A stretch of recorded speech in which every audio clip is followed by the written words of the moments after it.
Morning, all. All right, preview time. We got 5 games on Wednesday, which is, of course, today, and 10 games tomorrow. And for a brief time tomorrow, there will be 10 games on at the same time. So that's going to be a challenge, but it's fine. 5 games tonight. First two start at 7:30 p.m. Eastern, 4:30 p.m. Pacific. And it starts with Vegas and Toronto. Vegas is 11-5-2 this season. Toronto's 11-6-2. This is the first of two meetings. They'll meet again March the 5th. On the Vegas side of things, Eichel, 5 goals, 23 assists, 28 points. Just remarkable numbers from him so far this season. Brett Howden, 7 goals and an assist for 8 points. William Karlsson's played 10 games, has 4 goals, 5 assists, 9 points. Very strong run for Karlsson since returning from injury. Vegas is 6-3-1 in their last 10. On the Toronto side, Mitch Marner, 6 goals, 18 assists, 24 points. Pretty good totals for Marner. Nice. 8 goals, 4 assists, 12 points for him. And Tavares, 9 goals, 8 assists, 17 points. The Toronto Maple Leafs 7-2-1 in their last 10 games. Also at 7:30 Eastern, 4:30 Pacific, the Carolina Hurricanes in Philadelphia. November 5th, Carolina wins this matchup 6-4, and these teams will meet again March the 15th. Carolina got away with one a little bit against Philadelphia last time out. They did score late, and they won that one 6-4, but they're 13-4 overall, so playing very well. Philadelphia 8-9-2 on the season. On the Carolina side, Sebastian Aho, 4 goals, 11 assists, 15 points. Waiting for a big night from Aho. Maybe it's tonight. Svechnikov, 6 goals, 10 assists, 16 points. And Necas, 11 goals, 19 assists for 30 points. Carolina is 8-2 in their last 10 games. Philadelphia, on the other hand, Konechny, 11 goals, 12 assists for 23 points. Michkov, 6 goals, 9 assists, 15 points for the rookie. Owen Tippett, 4 goals, 6 assists, 10 points for him. And Philadelphia is 6-3-1 in their last 10. So they're not an easy out at this point. 8 Eastern, 5 Pacific start between San Jose and Dallas. The Sharks are 6-10-4 on the season. Dallas is 11-6. On October 15th, Dallas won this matchup in a shootout 3-2. These teams meet again February the 8th. On the San Jose side of things, Zetterlund, 7 goals, 7 assists, 14 points. Celebrini's only played the 8 games, but he's had 4 goals, 1 assist, 5 points when he has played. And Toffoli, 9 goals, 6 assists, 15 points. Toffoli has started scoring again. On the Dallas side, Wyatt Johnston, 2 goals, 5 assists, 7 points. Very underwhelming numbers from Johnston thus far this season, but it's being made up for by Matt Duchene having an incredible year so far with 10 goals, 11 assists, 21 points. Tyler Seguin, 7 goals, 8 assists for 15 points. Dallas is 6-4 in their last 10. 10 Eastern, 7 Pacific start between Nashville and Seattle. This is the second of 3 meetings. On October 15th, Seattle won 7-3. These teams will meet again March the 6th. Nashville 6-10-3 on the season. Seattle is 9-9-1. On the Nashville side, Forsberg, 8 goals, 7 assists for 15 points. Stamkos, 6 goals, 4 assists, 10 points, coming off that game against the Canucks where he had a couple of power play goals. O'Reilly, 3 goals, 8 assists for 11 points. Nashville's 3-5-2 in their last 10. They need to win enough games to tell the general manager to have faith in them. On the Seattle side, McCann, 9 goals, 12 assists, 21 points for him. Jaden Schwartz, 4 goals, 6 assists for 10 points. And Brandon Tanev has been really hot lately. 5 goals, 3 assists, 8 points for him. Seattle's 5-5 in their last 10. And the last game from tonight, 10:30 Eastern, 7:30 Pacific start between Buffalo and the LA Kings. On October 10th, LA won this matchup in Buffalo by a score of 3-1. The Sabres are 8-9-1 on the season. LA's 10-6-3. On the Buffalo side, Zucker, 3 goals, 9 assists, 12 points. Tuck has been maybe the most consistent forward for Buffalo. 5 goals, 12 assists, 17 points. Dylan Cousins leaves us wanting more this season, it seems. 3 goals, 4 assists, 7 points for him. Buffalo's 5-5 in their last 10. And much like teams like Ottawa and Detroit, they need to go on a bit of a run or they're going to be irrelevant to the playoff chase soon. Being 5-5 in their last 10 doesn't help Buffalo. They need to go on that run. LA, Kempe, 9 goals, 9 assists, 18 points for him. Trevor Moore, 3 goals, 10 assists, 13 points, hoping for a goal or two out of Moore. And Byfield, 2 goals, 7 assists, 9 points. Not the kind of totals that I was expecting for Byfield this year, but the fact that they're 10, 6, and 3, they're also 5, 4, and 1 in their last 10, tells you that they're playing well enough and they're getting enough wins that it's not a big deal with Byfield. All right, and tomorrow's games, Thursday, we have 1, 2, 3, 4, 5, 6 games starting at 7 Eastern, 4 Pacific. One an hour later, one a half an hour after that, and then two a half an hour after that, meaning, yes, there will be 10 games on at the same time. Briefly, but still. 7 Eastern, 4 Pacific start between Utah and Boston. Yeah, I can just put that down. On October 19th, Utah won in overtime 2-1 against Boston. Utah's 7-8-3 on the season. Boston's 8-9-3. On the Utah side of things, Nick Schmaltz got him on the board again. He does not have a goal. He does have 13 assists. He's due for a goal. Michelli, 3 goals, 6 assists for 9 points. I do expect more points from Michelli than what we've seen so far. Cooley, 3 goals, 9 assists, 12 points. He's going to be a good point producer in the NHL. 3, 5, and 2 is the record for Utah over their last 10 games. On the Boston side, Pastrnak, 9 goals, 8 assists, 17 points. We'll see if he plays better with a new coach behind the bench. Koepke, 4 goals, 4 assists, 8 points. Had a really strong start. It's been quieter lately. And Elias Lindholm, 2 goals, 7 assists, 9 points. With a new coach behind the bench, it'll be important to watch and see if Lindholm's play becomes a little more productive, as well as other Bruins as well. They're 4, 4, and 2 in their last 10, and it's just been a middling, mediocre first quarter. 7 Eastern, 4 Pacific start between Vegas and the Ottawa Senators. These teams met on October 25th. Vegas won that matchup 6-4. Vegas, of course, 11, 5, and 2, as I previously mentioned, as they go from Toronto to Ottawa. Ottawa's 8, 9, and 1 on the season. On the Vegas side of things, Nick Roy, 5 goals, 7 assists, 12 points. Roy's underrated offensively because everybody focuses on the defensive aspect of his game. Hurdle, 7 goals, 9 assists, 16 points. He's been quite good recently. And Barbashev, 8 goals, 9 assists for 17 points. As previously mentioned, Vegas is 6, 3, and 1 in their last 10. On the Ottawa side, Tkachuk, 9 goals, 11 assists, 20 points for Brady Tkachuk. Giroux, 5 goals, 7 assists, 12 points. The offense has dropped off a bit, and I think that's to be expected at the stage of his career. Batherson, 7 goals, 10 assists, 17 points. Has been very good. And Ottawa's 4, 5, and 1 over their last 10. They can't afford what they're doing. They can't afford to go through this November tailspin again, but here we are. 7 o'clock Eastern, 4 o'clock Pacific start between the Islanders and Detroit. On October 22nd, Detroit won that matchup 1-0 against the Islanders, a game they had no business winning. November 25th, these teams wrap up their season series.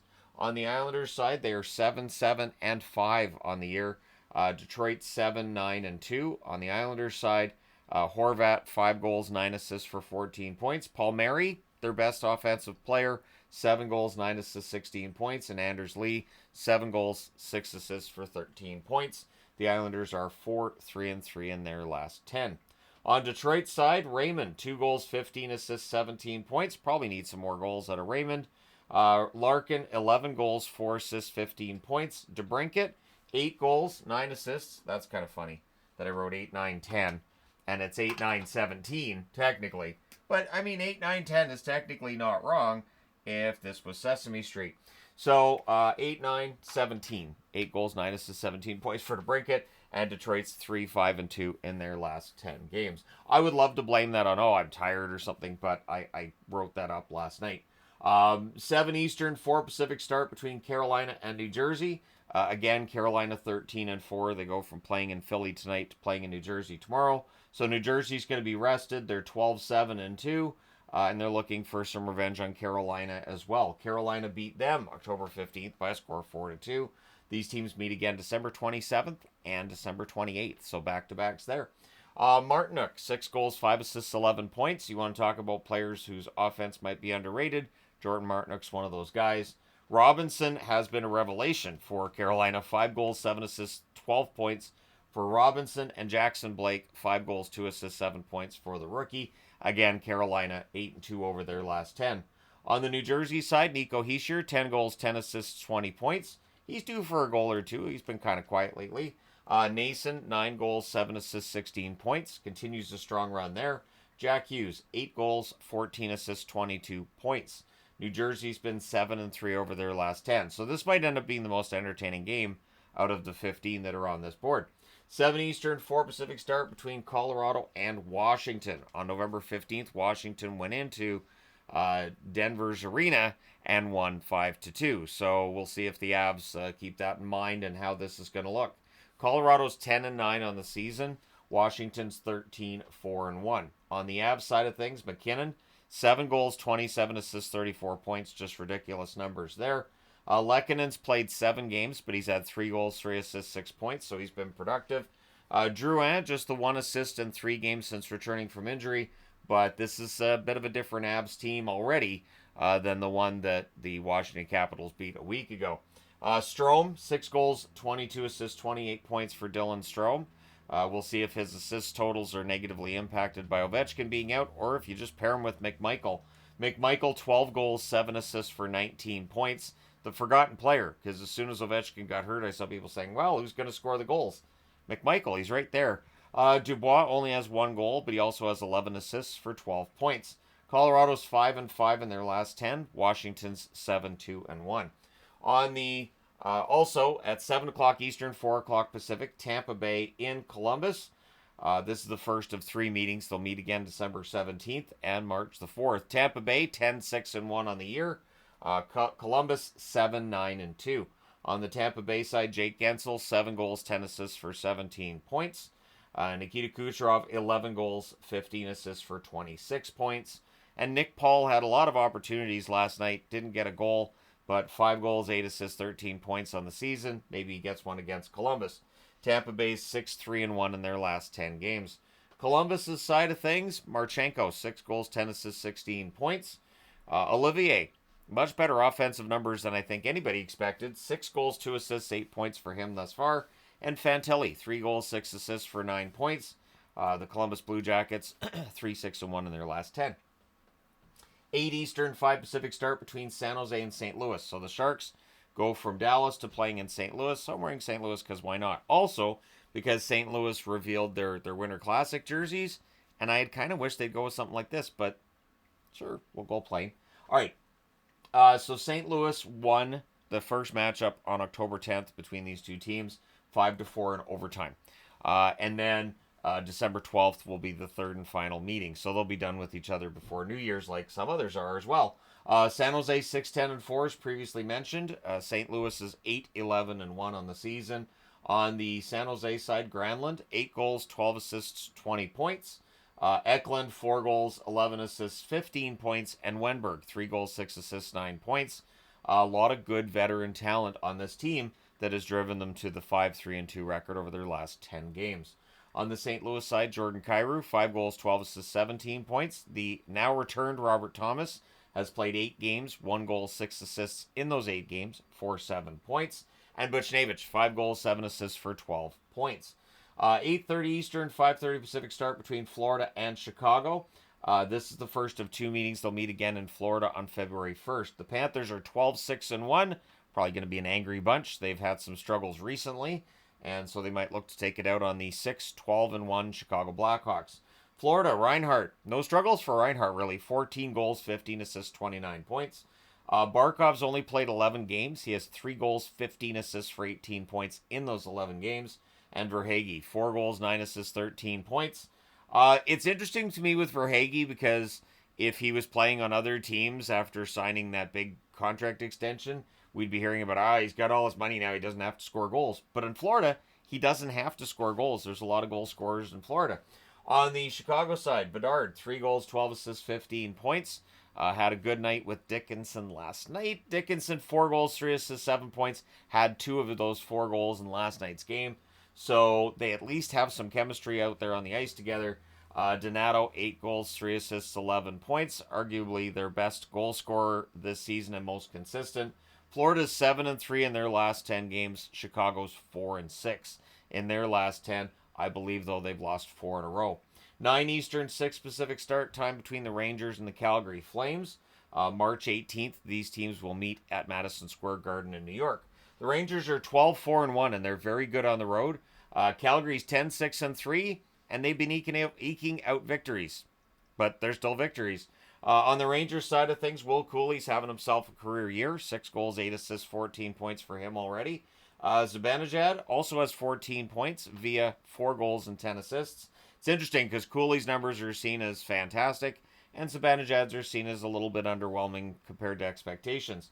Kakko has been good. 3 goals, 8 assists, 11 points. I know he's a bust. He's a bust. I know. But Kakko's still on pace for over 40 points this year. That's not a bad season. The Rangers are 7-3 in their last 10. On the Calgary side, Huberdeau had a strong start to the season. It felt like there was some optimism, but that's kind of drained off.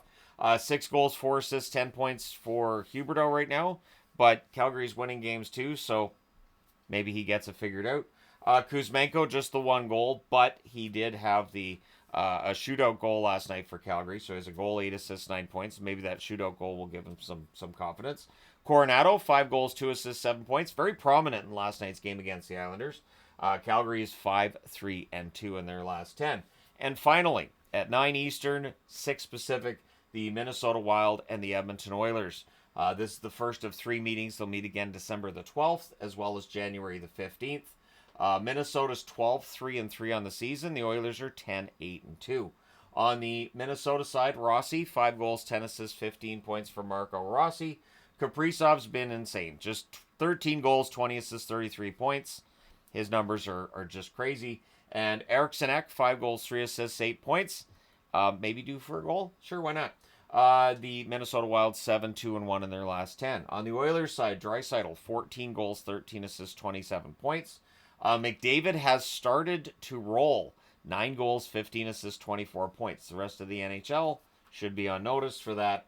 And Skinner, still waiting for the goals from Skinner. 3 goals, 3 assists, 6 points from Jeff Skinner. It has not worked out great for Edmonton on the wings. Thus the reason they pick up Kasperi Kapanen yesterday on waivers. So we'll see how the lines shake down and if that negatively impacts Skinner or who it negatively impacts. The Oilers, though, 6-3-1 in their last 10. So they're playing well, just making tweaks to the roster. So there you go. Let me know your winners in the comment section below, as always.